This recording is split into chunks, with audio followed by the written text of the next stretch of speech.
everybody. How you guys all doing tonight? Happy Monday and happy Mondays with Max. Anyway, all right. Why are my comments not coming up? There they are.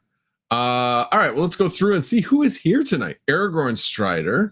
Looks like he was first. Primero. How's that for a Spanish accent? It's about as good as you're going to get from me. Dan Ruggs Gensler. Quite appropriate with what's currently going on. Good to see you, sir. Steven Cicero. Brian Hollywood coming in the house. Haven't seen you in a minute. Good to see you, sir. Appreciate you being here. Dave's FinTech channel. Aragorn, I already said Aragorn Strider. DJ Mines. Good to see you. You demand I start early. Sorry. I try to start on time. And no crackhead hours. Let's see. Who else? Big 8 Mining. Red Panda Mining in the house. Oh, by the way, breaking news. There is going to be RPM bathwater on eBay tonight. News at 11. Anyway, Automatic Beats, Gordon Murray, Crypto Crag. And yes, by the way, Sunflower Mama found the soundboard. That was not me. I had nothing to do with that. Nothing to do with the lowering of the music partway through. Anyway, we're trying to figure out how to turn down when we're in the lobby, trying to figure out how to turn down what's going on during the intro. And we haven't figured that out yet on EVMux. So I need to figure that out. Anyway, Gordon Murray, Gaming with Smokey Dan, Sadie sometimes. Good to see you. Let's see who else is here.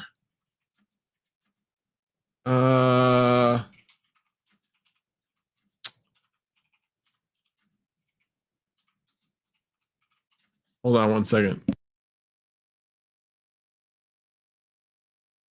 I wasn't though. I don't know why it's so stupid. Okay. Anyway, Sunflower Mama hates YouTube. Don't. It's not me. That is her opinion, not mine. YouTube. So don't dox me or don't shadow ban me or whatever. It's not me. It's her. D Miners, New England Crypto. Patrick Murphy. Now I'm going up the stream. AC Mining. Steven Cicero. Galaxy 9 Synthesis. Network Bits. Good to see you, sir. I did not even need your help to get that router up and running. It's actually relatively easy.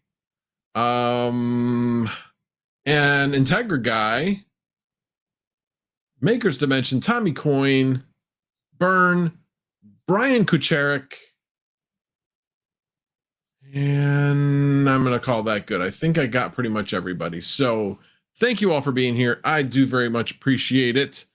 All righty. Well, we'll start out with the thing I found yesterday. And hold on a second while I share my screen, because I forgot to set that up initially.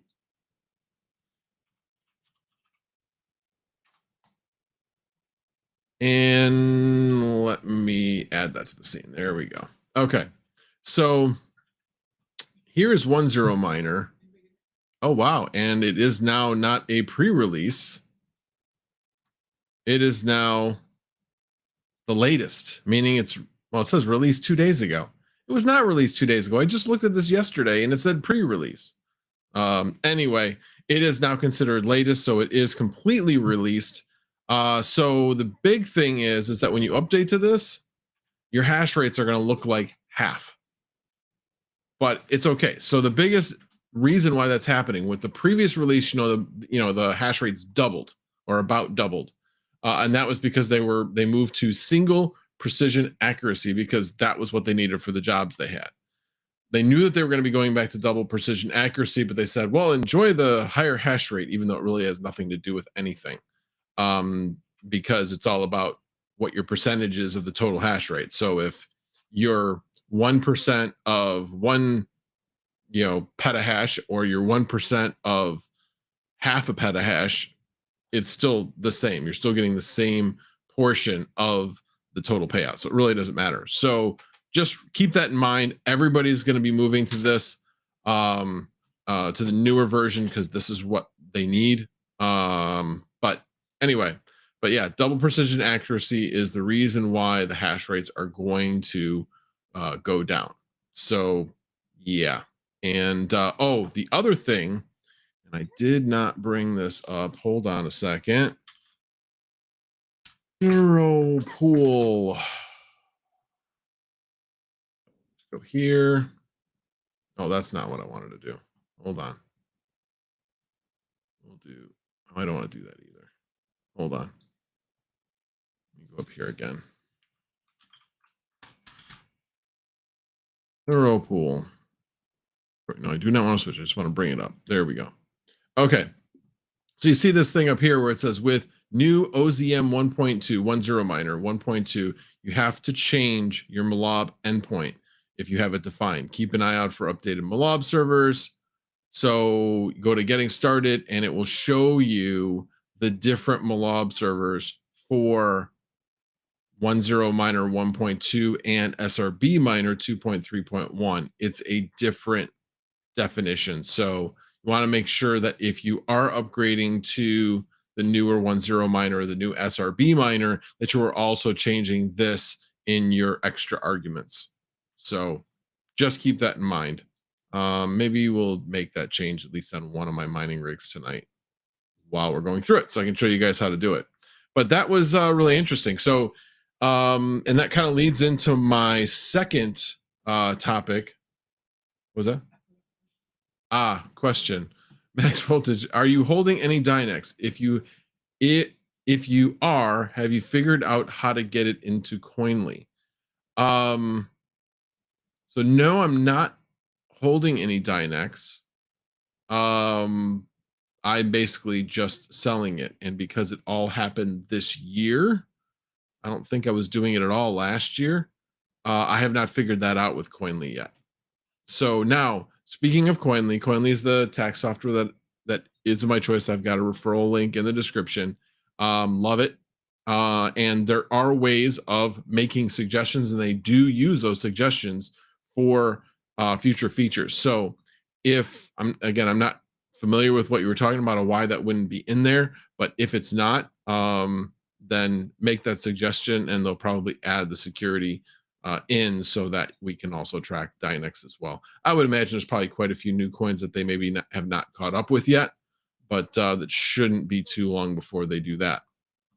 So anyway, so yesterday when I was doing my router change, I noticed that this is actually like 5 hours after I started the change, I noticed that, wait a minute, none of my Dynex is actually mining.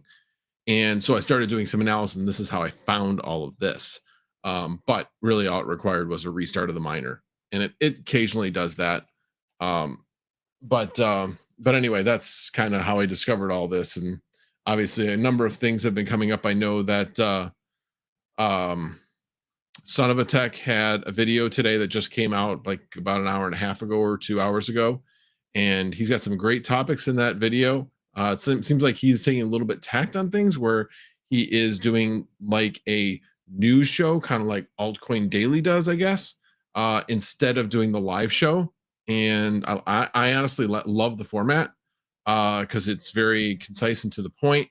And also he puts chapters in there and all that kind of stuff. So for me, I was looking for the Dynex information. So I went straight to that chapter, listened to it. He's got way more detail than what I have. So definitely suggest you go check out that video.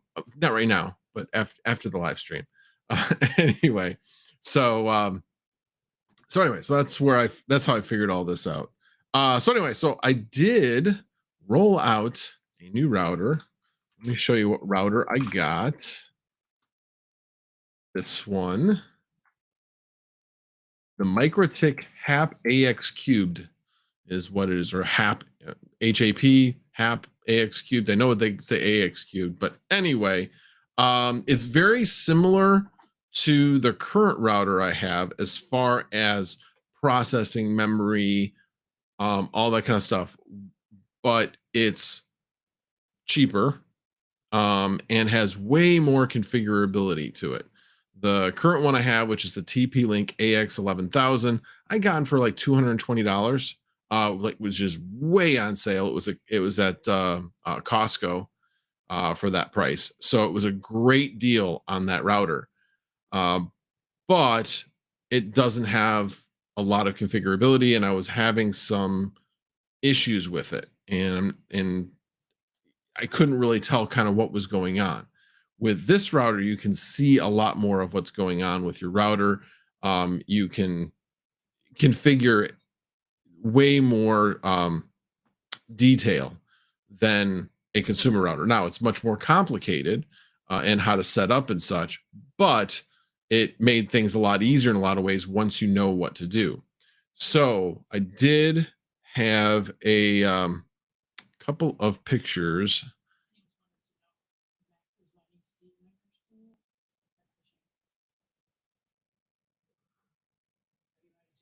I'm not currently mining to Deep Miner's pool. I just kind of set it and forget it is where I'm at right now.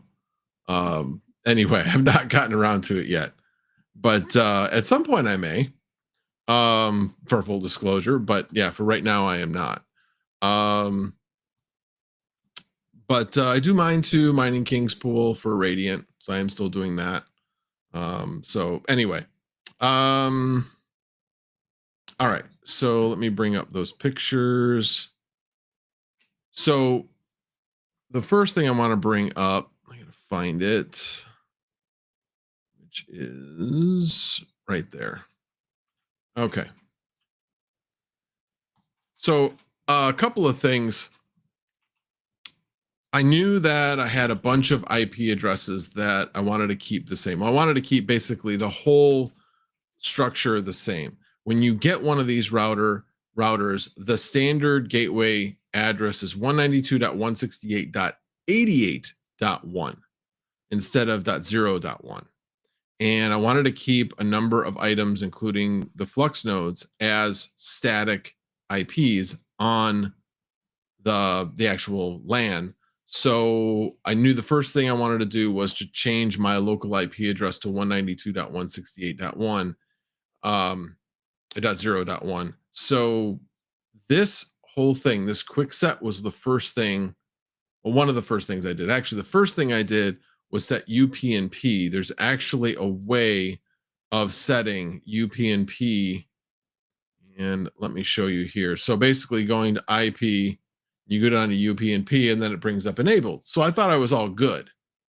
This is one of the problems I had. I thought since I had this, and I did that before I actually switched it all over. I did a lot of configuring before I actually connected this into its permanent position. So I had upgraded the firmware, I had upgraded the router OS. So did a lot of things, did a lot of pre-work in order to get this thing up and running. But then including doing UPnP. Then when I went into here and realized that, oh wait, there's a UPnP setting here, and I hadn't had this checked. So that gave me a little bit of a hiccup as I was making this changeover. Probably delayed me about 15 minutes as I was trying to figure out why UPnP wasn't working. The other thing about this is I wanted to replicate what my Wi-Fi network looked like. Okay, so I break out my 2.4 and my 5 gigahertz with two different names, and I'll explain why in a little bit. But I wanted to make sure I replicated that so they both have the same Wi-Fi password, but there's two different networks to log into depending on the frequency range that you want to connect to. And then basically setting automatic, so it'll grab the IP address from Comcast Xfinity. And that was pretty much it. Apply and go. Now, it did take a while for the IP address to come up, but once that happened, things started to happen. Everything started to connect. So that was really cool. So, but before I even connected it all, I went into ARP. There's an ARP table. Let me find it. So there's an ARP table. And this ARP table, basically what I have up here is how do you enter a new ARP entry. So you put in an IP address, you put in the MAC address for the device. In this case, you basically put it on bridge and you click OK, and you're good. And that'll put it in the ARP table. So when you're looking at the ARP table, all these D's stand for dynamic and the C stands for complete. So like in this particular case, 192.168.0.99. That's one of the entries. That's actually not one of the entries I actually entered, but it's one of the ones I made static, so it's no longer dynamic. It's static from now on, and it's static from the router, not static from the device. There were two devices that I put in ARP entries for, and for some reason the router didn't see them somehow and actually assigned a dynamic address as well as having the one on the ARP table, even though the MAC address was correct. Not really sure why it did that, but I'm like, I'm not arguing with the router. I'm going to delete the previous one that I set and then make the one that it assigned as static, and then it was good. There was one that kept popping up, the static one that I had put in, it wouldn't get rid of it. And it finally, after like the third time I did it, it finally left for good. So anyway, so this is basically what I started with, just to try to keep all of the dynamic address or the static addresses that I needed to. So the static addresses were all of my flux nodes and my PDU. And PDU worked. That was the one I was most worried about, because that one, actually, there was an ARP command that was put through on my previous modem to make that static. And I knew I could do that again if I needed to, but thought if I can do it on the actual router itself and have it hold, perfect. So basically 7 out of 9 worked perfectly. The other 2 was a little glitchy, and I'm not really sure why, but I got through it. Took a while to get those last 2. In fact, those are the 2 nodes that I lost. I don't know what ARP stands for, actually. I'm sure we could look it up. Address registry, probably, of some sort. That would be my guess. What does ARP stand for? Address Resolution Protocol. There you go. It is a protocol or procedure that connects an ever-changing internet protocol address to a fixed physical address, machine address, also known as a media access control, which is your MAC address in the local area network. There you go. So basically, it's creating a static or reserved address on your router. Instead of actually doing it on your router, you can send the command to the router and it will create it. So hopefully that answers that question. All right. Let me go back over here. So anyway, so I created all that, then went into here, and then the only other thing, I mean, that was pretty much it, actually. Create the ARP list, turn on UPnP in 2 places, in the IP and the quick set, and then do all the other quick set things, which was reset the port range. In fact, let me go back here. Reset this port range to basically be compatible with what your actual gateway address is now. So you reset that. You reset the IP address of the gateway, and then setting the wireless. And that was pretty much it. So I used the standard load that comes with it. So I haven't played around with firewalls or anything like that. It has a standard firewall, but I'm going to be looking to see how I can improve the security of this. Might even set up all of my nodes actually onto their own VLAN at some point. Haven't done that yet. I don't really even completely understand how to do that yet. So that's going to be some learning. But the good thing is I now have a router where I can do these things and configure the router and do a lot of things with the router.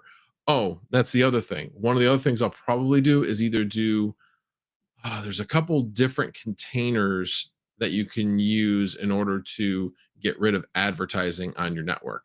One of them is Pi-hole, and there's another one that I think is even better from what I've heard. So I'll probably be putting that onto the hard drive, and that I'm going to connect to it. And that's the other thing. I still need to connect the hard drive to it. I had a network drive that was on the other router, so it was basically network attached storage. I mean, it's not a NAS per se, but it's on the network, and that's where we save things to. It's like a 5 gig drive. So I got to get that reattached so that we still have it for that, as well as I want to try some containerized applications and see how that works. So definitely going to be having some fun with this thing. So anyway, alrighty. If you guys have any questions, please tag me in the chat. Geek of all trades. Crap. Got distracted with Photoshop. LOL. Sorry, Max. Can you start it from the top? I just got here. Sorry, man. Router vids. Yeah, router vids are so hard because this was really brief, but I had to like take screenshots and then erase things because I don't want to dox my IP address. Heck, although it really doesn't matter since Comcast seems to change it every other week. But I really don't want to dox my my IP address. So there's just a lot of things that need to be gotten rid of. There's probably some things in here I shouldn't have in here anyway. I pretty much looked at it and said it's probably okay. But oh, and that was the other thing. So when I was looking at, I'm trying to remember exactly where I saw it, but I was looking at signal strength. Oh, I remember. I was looking at signal strength of on my crank hotspots. And there was a way to actually look to see different what was it, crank? I don't know. There was something I was looking at. I wish I could remember what it was, but it was showing the signal level of both networks. The old one that was, it came standard with it, and what I changed it to, which was the original one there. And they were actually getting better signal from the new router than from the old one, even though the old one was like, had like 8 antennas on it. This one only has 2. So definitely good. Chris Rolling, are you trolling me? A router is basically what assigns. What was the router? Oh, what was the router again? Sorry. You're asking me what's a router. The router is, in fact, let me minimize this. Oh, there it is. It is a HAP AX cubed MikroTik. Oh, sorry. She removed it. Hold on. It says remove from the, I don't want to remove it from the scene. I want to make it active. Oh, no. There we go. Okay. That's the router. So they can see it. There it is. All right. Sorry, a little bit of a delay. Anyway, so the only drawback to this versus the one I had is the one I had a ton of ports. So one of the things I had to do was try to figure out how I was going to, I thought I had enough ports, but then I was mistaken. I had forgotten about 2 things when I was thinking about this. One was that I had a node that was hooked directly into the router in the den closet that was taking up 1 port. I was like, well, that's no big deal. I just moved that into the basement, hooked that up to my 48 port switch, and it runs at like 12 watts. It's not like it's pulling that much from the 240. So not a big deal. But then I'm like, wait a minute, what's this extra cord here? And then I remembered that my solar inverter needed a connection as well, because I changed that from wireless to wired. So I was like, oh crap. So then I remembered that I replaced my 8-port switch in the basement with a 48-port Ubiquiti, nice PoE gigabit port router. So I had that one lying around, and I was like, oh, well, let me go grab that one. So it's complete overkill because I'm only using 3 ports, 1 coming from the actual router itself, and then 2 going out to 2 devices. So there's only 2 devices hooked up just to get 1 extra port. But what I could do, and I'm debating, is I could, that one right back there is hooked directly into the router. I could hook that into this switch that I've got underneath Sunflower Mama's desk, but that one's only a 5-port switch. Well, if I take the 8-port switch and put that down there, then I could hook that directly into that and basically now I'd have an extra 5-port switch. That really would be the smart thing to do long term, but for right now it works, and not messing with it at least for another couple of weeks. But we may end up making that change. And then the other thing I could do is move one of my Raspberry Pis or both of my Raspberry Pis into the basement. But I like being able to just unplug them and plug them back in when they're acting quirky. So there's that. So anyway, hopefully that answered that question. Let's see. Again, please tag me if you have any questions that you want me to answer. Just easier for me to see. But anyway, I am very happy with my purchase. I love my new little router. It fits a heck of a lot easier on the shelf. I actually could put it vertical. I haven't done that yet. Joker Miner coming in with the $1.99 super chat. Thank you. I'm Chopped Liver. Thanks, Max Voltage. Good to see you, Joker Miner. Well, you were late. Same with Techman Ty. Same with New England Crypto. You guys were all late.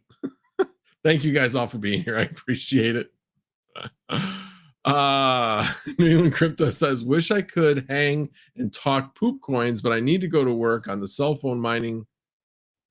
But I need to go work on the cell phone mining server case design before bed. That's kind of cool. Interesting.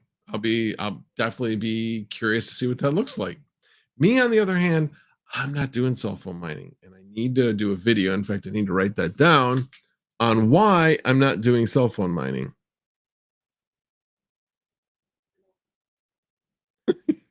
Sorry, Sunflower Mama just said you're welcome. I mean, I'm not against it, but I ran the numbers and I didn't think they were all that great. Obviously, everything looks great if you think that the coin's going to go up, but anyway. Joker Miner. Joker, if you just tag me, I'll read your comments. Anyway, you were on time. I just don't like you. Yeah, you figured me out. I just don't like you. It's just like Red Panda doesn't like me, you know. So, hey, I know how it feels. I do know how it feels. I'm always open to a collab. DM me. So, anyway. Oh man, I was outside for a long time today. Had a forklift competition at work. I had to set it all up. So it was fun, but it was a lot of work. So what 2007 says, yo dude, question, can I get you to sign a max voltage wall flag at the Flux event in September? If so, will you have any, or should I purchase one somewhere and bring?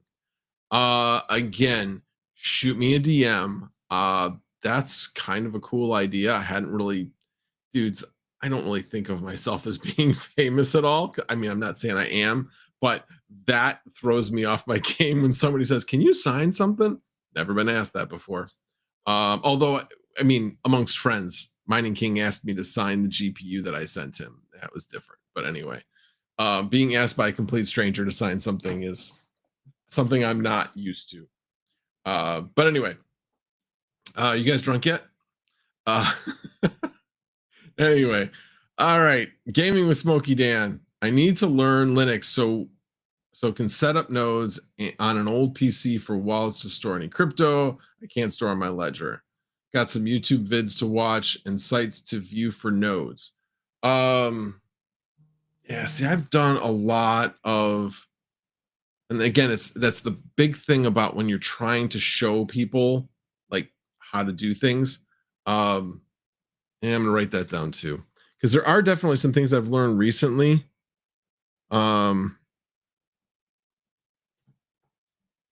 And there might be something I may be collabing with Hawk as well on some how-to videos as far as Flux goes, but we'll see. We'll see on that. But yeah, there's I'll look it up. Seriously, DM me on that, because I actually did look up and I've learned a lot from, and I can't remember the link. Link to Linux training. and I wish I could remember the guy's name, but there's one guy that is some great Linux videos. And honestly, when I'm learning Linux, I'm like, how do I do this? I know I can do it on Windows, but how do I do it on Linux? And you just do a search. And usually it's not too hard to find what that command is. You know, like IP config on Windows is ifconfig on Linux. So there's usually some sort of corresponding. I know in Linux, instead of having backslashes like in Windows, you do forward slashes when you're doing change directories and things like that. So they're really pretty simple to DOS commands. If you know DOS commands, it's just a matter of just relearning it to whatever the slight modification is. If you don't know DOS commands, those are really good to learn as well. I use command prompt, you know, I wouldn't say every day, but usually a couple times a week just to do certain things. It's just a way to really get into the meat of the system. Think you got any some networking problems? Do an IP config command. Is there anything looking squirrely in your networking and things like that? So, all right. Gaming with Smoky Dan, thinking of doing a Bitcoin Lightning node, so any help or advice would be very grateful, as I know everyone is busy doing their own thing. Yeah, I've never done a Bitcoin Lightning node. I know that Savage Mind did one. I think he did how to totally build a Bitcoin Lightning node. I think he did it on Raspberry Pi. A lot of people have done it on Raspberry Pi. So definitely look up that video. So yeah, nodes are easy, says Taines. Obviously he's kidding. Yeah, they're not just sit there and let them go. They require a little babysitting. You want to make sure you've got a watchdog on it so you know what's going on with your nodes.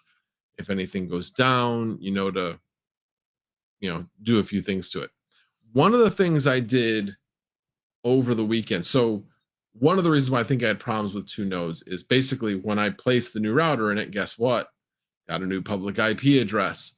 And I had some problems getting two of them to actually finally be able to go to the Flux OS and have UPnP operate correctly. And really what it came down to was just doing various things of restarts and the router restarting and different things like that. I think the key in this particular case was after I had everything set up was doing a final router restart, because once I had done that and then did PM2 restart Flux as a command, then everything got going on both of those routers.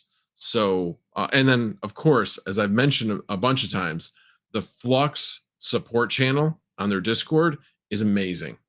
It doesn't matter how basic your question is or how complicated. I think they like the complicated questions because they will attempt to fix it. And if they can't figure it out, they're like, okay, it's just going to take too long to figure this out. You're better off just rebuilding the darn thing, because it sometimes is just easier instead of continuing to beat your head against a wall to just rebuild the thing. Anyway. Chum change is beep based, so that I don't have, and I know that. Yeah, I got that. I got that. Retro Mike is in the house. Good to see you, sir. Umbra is good for easy lightning node. Well, it says easy lightning mode, but I think he means node. What is Umbrel? I've never even heard of that. Dan Ruggs Gensler says, Retro Mike Tech, and there goes the neighborhood. Anyway, so I actually love doing the nodes on Proxmox. Really, really easy. Now, what's interesting is one of my nodes that wouldn't come up was one of the ones on Proxmox. I have 4 nodes on that Proxmox server, and one of them just would not come up. Again, as I mentioned, just kind of it was out of sync somehow. Anyway, got it going. And then the other one was one of my HP mid form factor computers that I have. And those two usually run rock solid. Very few problems with them at all. So it was very unusual. And that's why I was like getting really frustrated. As one of my friends said, I wasn't swearing up a storm. It was all about incantations. And those incantations allowed everything to start working again. So anyway, yeah, Proxmox for the win. Love it. Love it, love it, love it. All right. Let's see. What else? Oh, settlement, anyone? So there are a lot of people, well, certainly Cointelegraph, that are kind of seeing, reading the tea leaves, shall we say, and saying, okay, it's time, SEC. This is no time to try to, beat your head against a wall to get your way. Judges have made it very clear that you're not gonna get your way. Ripple was deemed not a security to regular consumers. Only one where you might get a little hand slap was selling it to institutions. That doesn't make it a security. That just means you sold something incorrectly to institutions. There's a difference. So, basically in this, it says, in every major litigation, there comes a moment when you realize it's time to settle. Ruling doesn't go your way. A juror gives you your legal team the side eye. The judge makes it clear it's time for a settlement conference. After Judge Annalisa Torres' decision in SEC versus Ripple, the time has come for the United States Securities and Exchange Commission to settle the remainder of its case against Ripple Labs, as well as its case against Coinbase. So, in continuing this case for the rest of the stuff that wasn't basically thrown out by the judge, that judge has basically said, I highly recommend you guys get together with settlement talks if you think they'll be productive. Meaning, don't waste the court's time with the remainder of this case, which is relatively inconsequential. Settle the darn thing and be done with it and stop wasting our time with it. And Coinbase, because the SEC has come out and said the major point that they want the court to focus on is the definition of what Coinbase is selling is a security. That's what they've told the court that they want to focus on. Well, now that this Ripple precedent has happened, it really kind of leaves the SEC in a real pickle where the courts have said, you're an idiot, stop, and be done with it. So it'll be interesting to see, over the next 6, 8, 12 weeks, if we get a settlement between the courts, or not between the courts, between the SEC and both Coinbase and Ripple. I think it would be in the best interest of all parties, including the SEC. Obviously, it'd be in the best interest of Coinbase and Ripple. Although Coinbase may be like, yeah, suck it. We want this thing to go to court because you guys are going to lose. But we'll see. I think Coinbase is still a business. It's still going to suck a lot of money for them from them to go through this court case. So they'll probably pay a fine of some sort just to put this thing to bed, just like others have that have basically just had their hands slapped. So hopefully that'll all be good news, and that's great as we head into the fourth quarter. We're starting to get into getting closer to the halving and getting into 2024, where most of us believe that we're going to head into a bull run. So that would be really great timing to make all that kind of happen. All right. One other thing that I did read was that the SEC is considering so basically they didn't reject the Bitcoin ETF filing by BlackRock. So that's also good news. Again, they didn't approve it, but the fact that they're they've reviewed it, they're taking it in, they're opening up for public comment, they're putting it through the process at this point. So that's obviously the first step to getting it completely approved. as opposed to just being rejected, out of hand. So, and let's see, what else did I want to talk about? Oh, Verus Coin. So our friend Rabid Mining did a test for SRB Miner versus Hell Miner.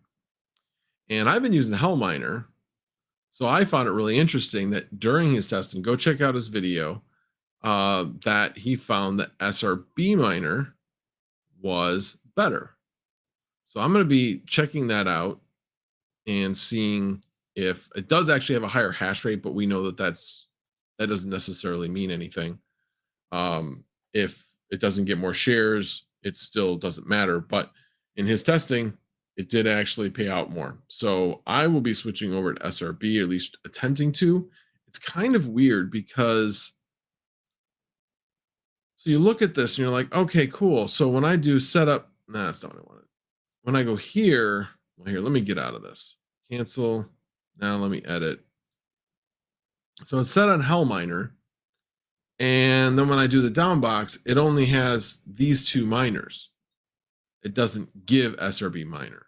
But when you do show all, it does say SRB Miner multi does do CPU.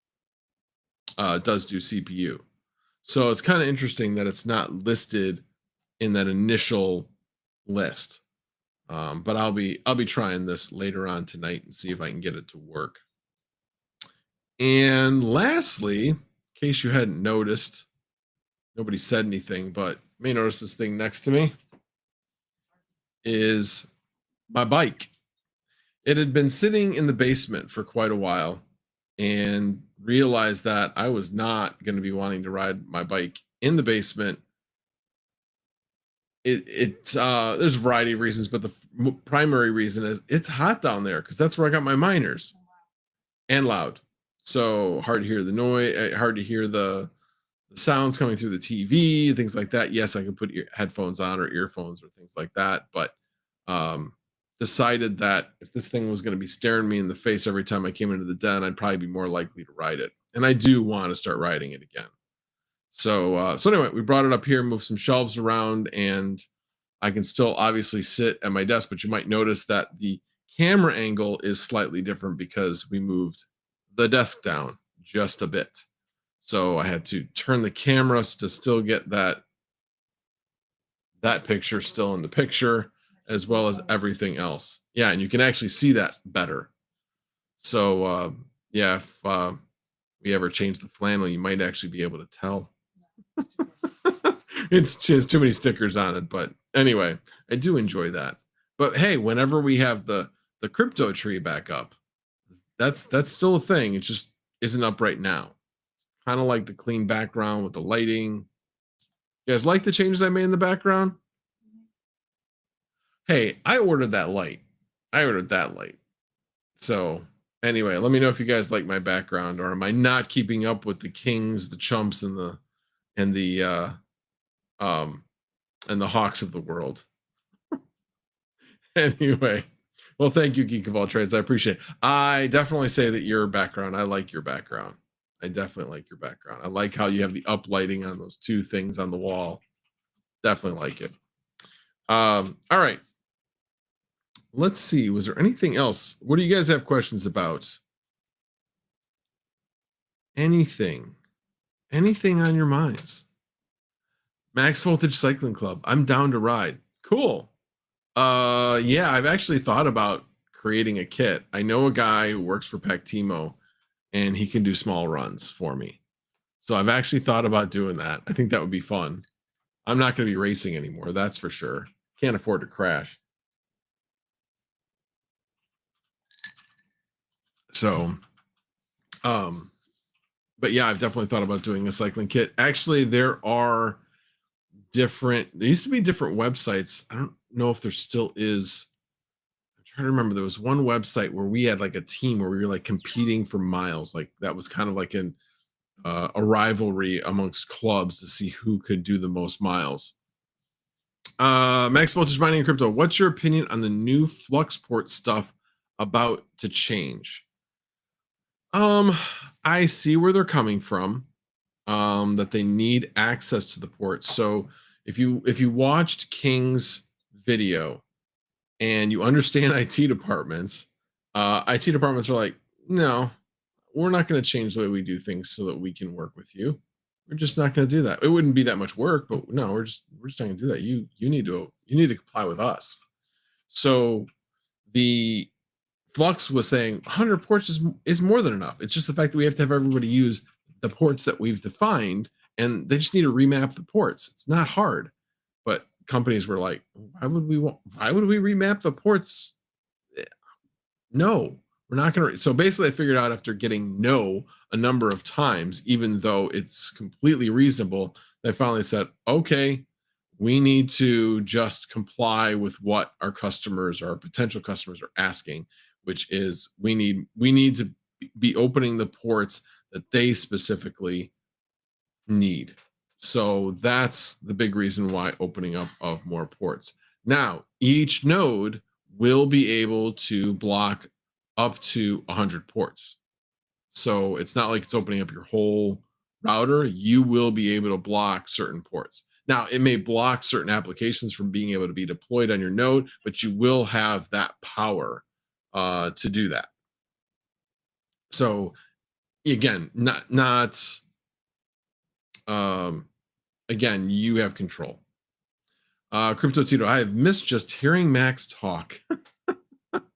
Well, I know I've had guests on the last few weeks, but I had a lot more to talk about tonight. So I was kind of like, maybe later we might have a guest come on. But for now, maybe DJ can come on. Oh, that's right. He needs to go to bed. Sorry. Anyway, Integra, I turned my nodes off. I'll learn about router stuff, then turn them back on. And that's not a bad way to think about it. I know that there was some concern when Jeff Key had brought up, hey, well, it's upon the node operator to make sure the security is okay. What he was pointing out was, don't be stupid. You can't turn off the basic firewall security that is in Linux. If you turn that off, which there's no reason to turn that off, and that becomes the reason, well, yeah, you could probably be, if you have any type of breach or whatever, yeah, you might be able to be sued for negligence. But the point is just do the standard, the basic of network security, and you'll be fine. So I had actually asked him, I said, you got to remember the things I had a personal conversation with him, and I said, you got to remember that a lot of people don't know this stuff. They're trying to learn. He's been doing Linux for 20 years. I haven't been. I've done it off and on, but not certainly for, that long. And so I would take a lot of that with a grain of salt. It's just, be smart.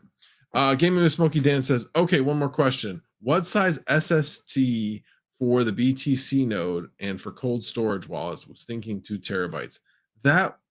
So how big is the BTC blockchain? Because you have to be able to store it. Oh, let's see. Let's do a quick search. Okay, where's my mouse? There it is. Storage size of BTC blockchain. 435 gig. You'd probably be fine with one, honestly, because obviously almost half your drive would be that. Wallets take up really small amount of space. Over 1 terabyte. Well, why does it say 435? Maybe because this is old. Let's see. Now it says 496 as of July. Anyway, so 2 terabytes is good. Honestly, I got a 4 terabit drive for my personal computer. And Chump Changes says 1 terabit is what he uses for his Apollo miner. Bit. Yeah, it's T, capital T, small b. If it was byte, it would be capital T, big B. That's why when a lot of times you see megabytes, capital M, capital B. So that's the way you tell whether it's bytes or bits. And interestingly enough, that comes across when you're looking at Proxmox and you're trying to actually do basically Wondershape, limit the amount of bandwidth that you have for your nodes so that they don't just take over your entire network when they're benchmarking. So sorry, I was distracted by Taint's comment. But that particular one is in megabytes. So they want at least 25 megabits per second upload. But when you're shaping it or when you're limiting it, it's in megabytes. So you have to put that in. You basically take your 25 divided by. So basically I put in 4 to get to 32 and I just do it from there. I'll go back to Taint's comment, but okay, so can get away with 1 terabit for wallet, then 2 terabits for the node.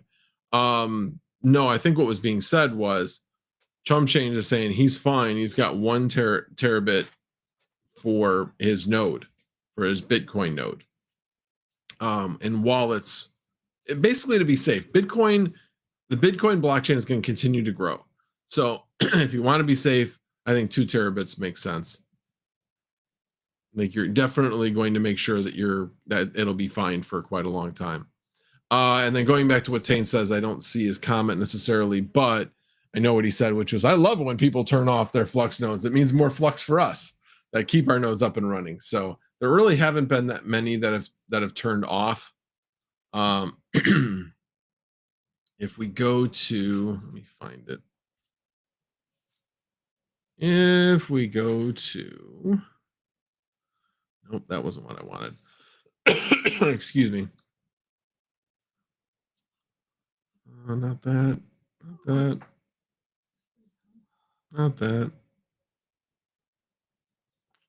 is it? There it is. So if you go to my flux nodes, you'll see, in fact, let me just do a quick refresh. Watch, one of them be down. I didn't even know it. Nope, they're all up. That's good. But you can see 12,305 nodes, 8,334 cumulus nodes. That hasn't really changed a lot. Really hasn't changed. It's been between 12 and 13,000 for quite a while. So, oh, and in case you're wondering, I've turned off. So a couple of things I've done to my nodes. I've turned off auto updates, and I've implemented option 10. It's basically a cron job that protects you when your public IP address changes. So your public IP address changes, and then it kind of does some things to say, are you good or are you not? If you're not, let's do some things. And I'm assuming main thing was just restart your node and see if it'll come back up. So that's generally what it takes if your public IP address changes. So anyway, that I thought I had done, but I realized I hadn't done it on all my nodes. So I did that this weekend as well, of the option 10 of the multi-tool. And so now if I get a public IP address change, should be okay. We'll see. Haven't tested it yet, but I'm looking to see what happens the next time it happens, because I'm sure there will be another time. So let's see. Let me go back to the chat. Patrick Guyan, late IR, later. Anyway, not sure if you've been around and you're just saying bye, but thank you for being here. Appreciate it, sir. Oh, got it. Late IR, ARE, that kind. I got it. All righty. Taint says, working on maxing out Fractus nodes makes so much more than Nimbus nodes now. Really? Interesting. I know that you have a lot of Fractus nodes, but I wasn't sure what the payouts were like. And I hadn't talked to you since you had done that. But yeah, I mean, how many Fractus nodes how much storage do we have in Fractus nodes now? I thought there was a way to see that here. I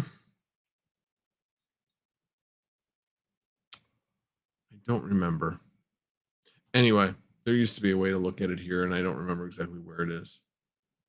But the cool thing is now with Cumulus nodes, you get payouts every 11 and a half days. And it used to be like up to 15. So now you're getting 3 payouts a month instead of 2, or approximately right around 3. Not quite 3, but almost 3.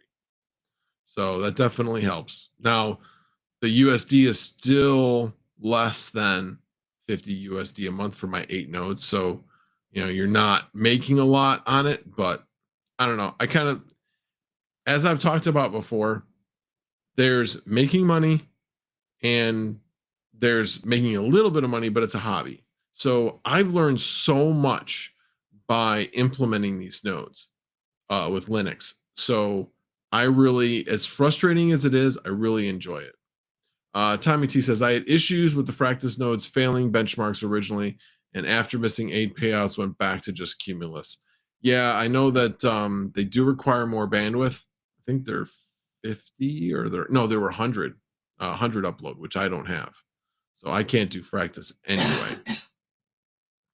But I have thought about it. I mean, like I said, I got Proxmox server right there that has plenty of room for storage. So yeah. I am CPU mining. Eric Scherzinger, am I CPU mining? Yes, I am. I'm currently mining Verus Coin. I turn it on this computer, which I just put in a 5950X. So this computer I just upgraded. It's got a B550 board that I've had since December 2021. Has 32 gigs of RAM in it that I upgraded to probably about 12 months ago or so.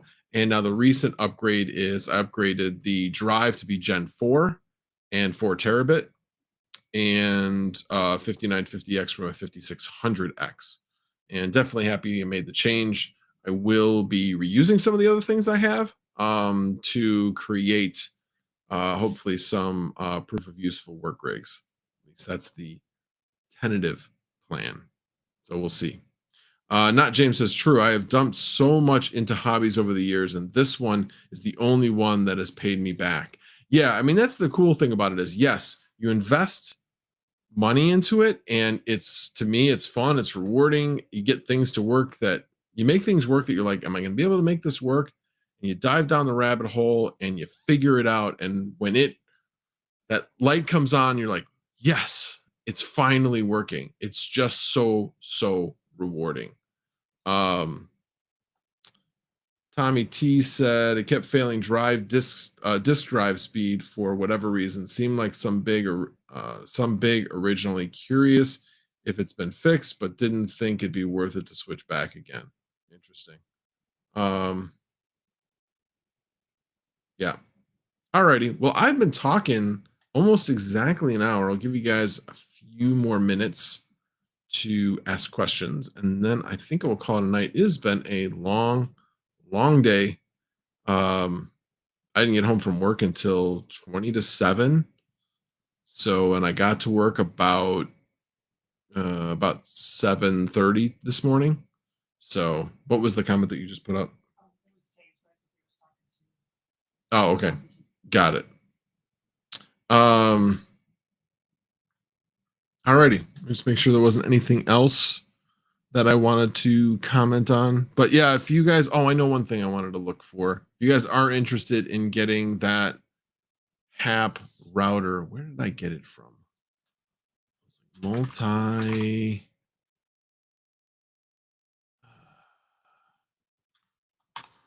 me see. MikroTik HAP AX3. Where to buy? And it wasn't from any of those. Wasn't from Amazon, because I ended up getting it for a really great price. The price was originally $139, and I bought it on the second day of Prime Day. and I was just looking at it. I was literally just put it in my cart, and it went from 139 to 125. I didn't do anything to get that in there. I have no idea why that went in there, but I also put another $5 coupon in there, got that as well. So I got it down to 120, and then it was $11 to ship. So it was 131. So 139 is MSRP. Most places are selling it for more. This place was selling it for less. Gosh, it's bugging me. Need to find it. My Crow Tick. I'm gonna find it. My other email. That's what I thought. And then I will provide the link. Multi-link solutions.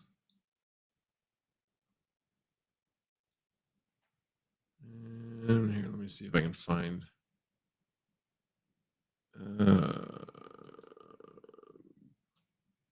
Sitemap. Nope. Well, let me see.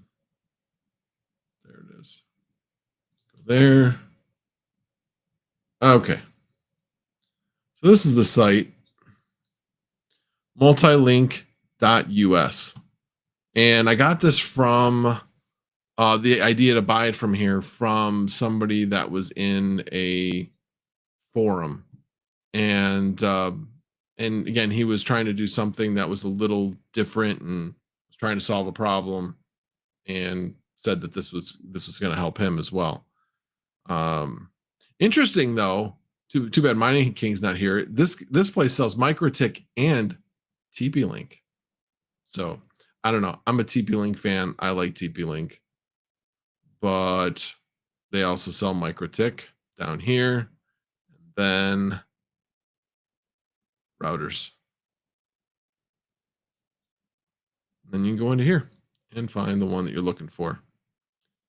And where's the HAP? Unless they call it a router board instead of a router. Or you can just do a search on it, which is probably just easier. HAP AX. Yeah, there it is. Right there.